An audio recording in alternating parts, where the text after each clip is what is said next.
Our economy seemingly on the brink of collapse. High unemployment sticking around. New foreclosures jumped 20%. Fallout from the debt crisis. 7 million jobs lost. The nation's debt keeps surging. Change has come to America. The concept of TARP, I was willing to go along with it. I think there is need for economic stimulus. I signed a letter with Democrat. ACT. Where are the people that say all of this stuff is socialism? Government's too big. The role of government ought to be for the protection of liberty, not for the intrusion in economic affairs. We've spent too much, we tax too much, we borrow too much. It's bankrupting this country. I've been talking about these problems for a long, long time. Now we're bankrupt, and we have to decide which way we're going to go. They're sick and tired of what they're getting, and I happen to be lucky enough to be part of it. Don't get involved in these wars. Just bring our troops home.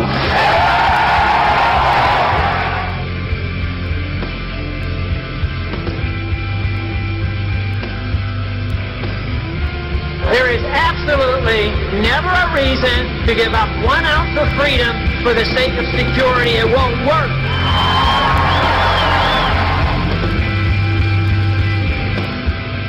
There is no authority in the Constitution authorizing a central bank, which means there should be no Federal Reserve System.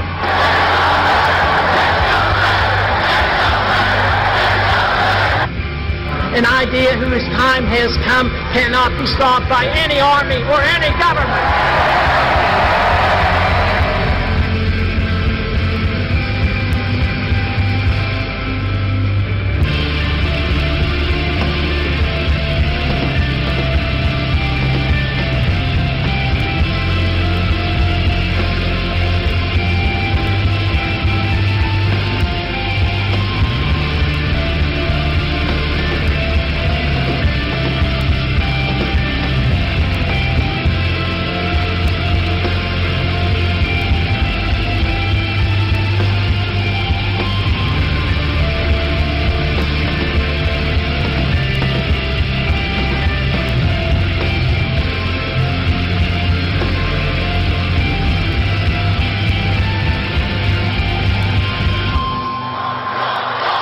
I've been in politics for 35 years. My cause has been the cause of liberty.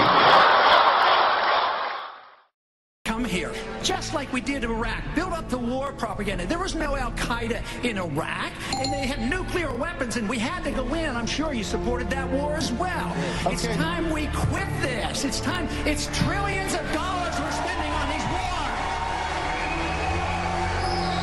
Bad about this. In people where countries that you put sanctions on, you are more likely to fight them. I say a policy of peace is free trade, stay out of the internal business, don't get involved in these wars, and just bring our troops home.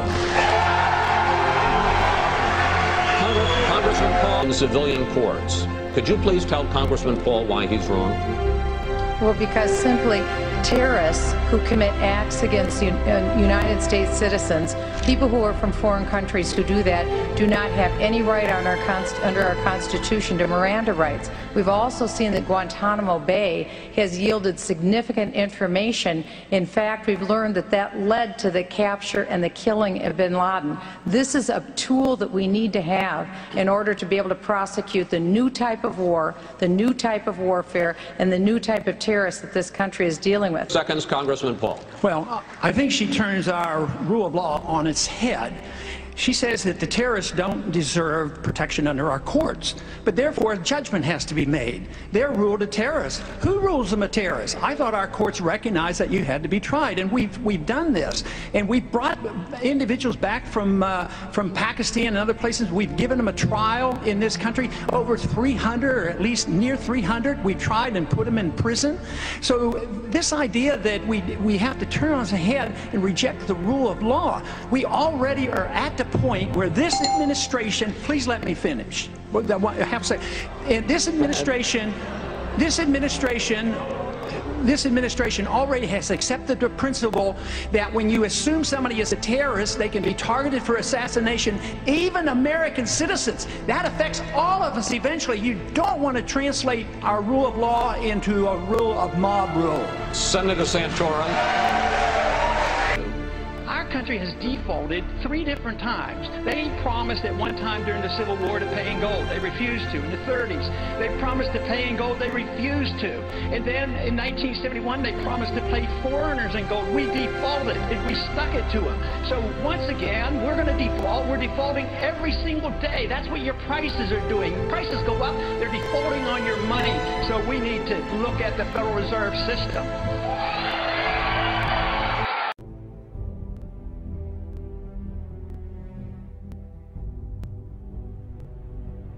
By active duty military personnel by the candidate. Herman Cain, $6,223. Now remember, these numbers are coming from reports that may be, if anything, overstating these numbers at this point. But Mitt Romney, not even coming up to Cain there for active duty military contributions, $5,000. Michelle Bachmann, bit of a late start this round, okay. $2,550. Newt Gingrich, whose campaign is imploding, I don't know if that was by accident there, $1,025. Pawlenty, all of $250 from active duty military. Rick Santorum, $250 also. Gary Johnson, sadly, none for his position.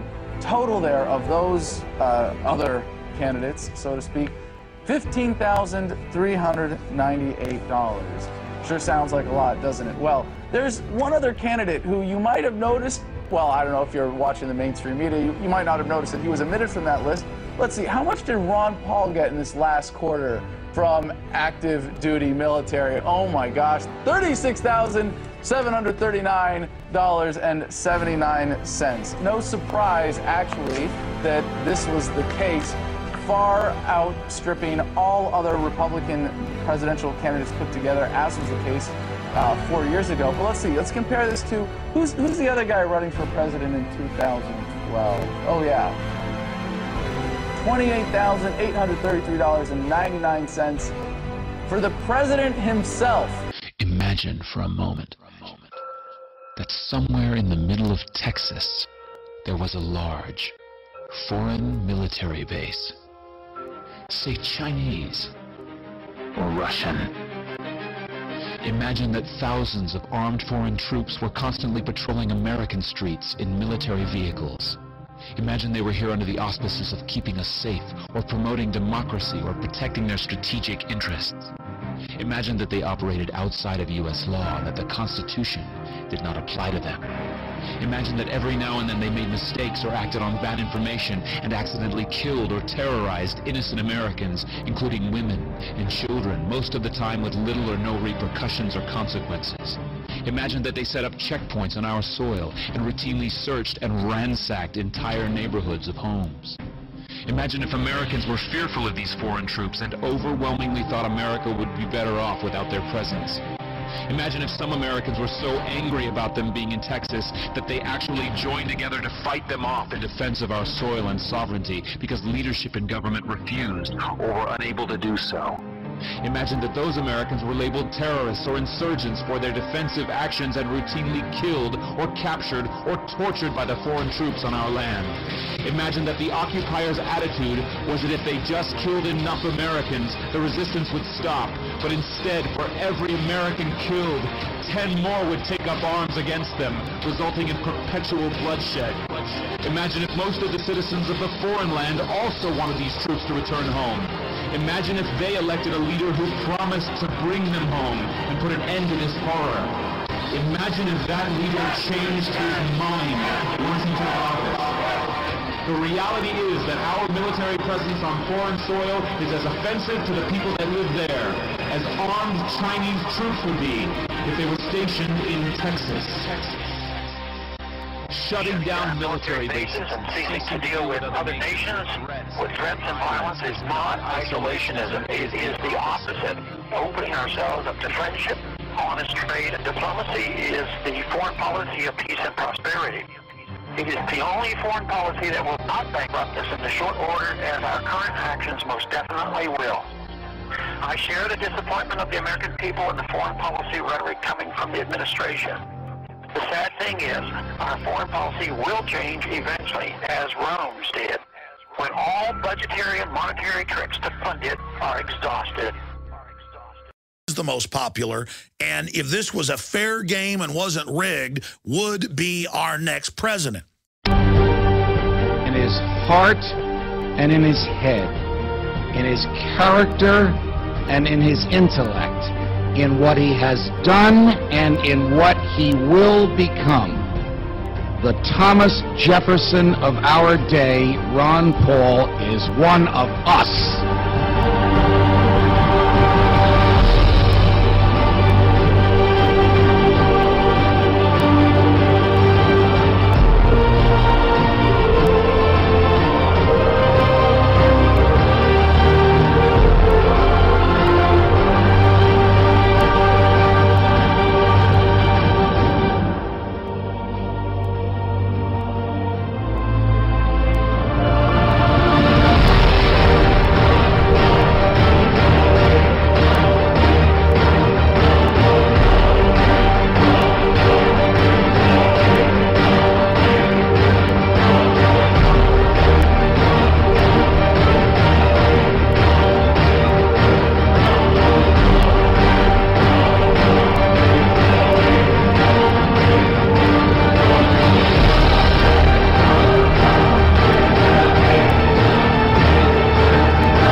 Now, let's welcome home a real American icon, the man who should be the next president of the United States of America.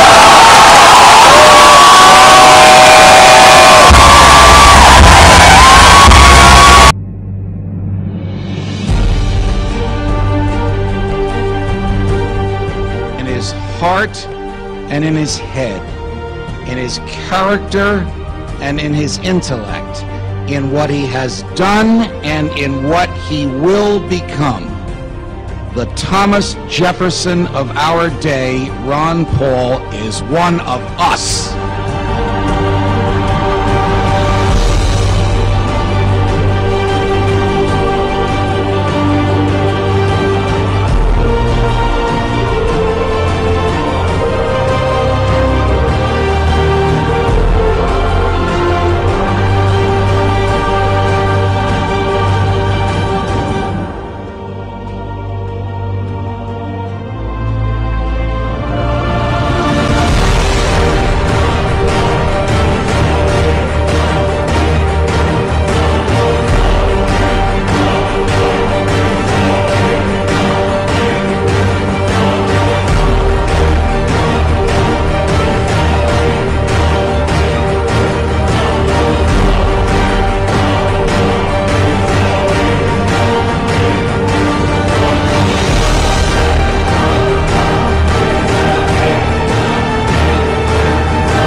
Trying to win and get elected. I'm trying to change the course of history.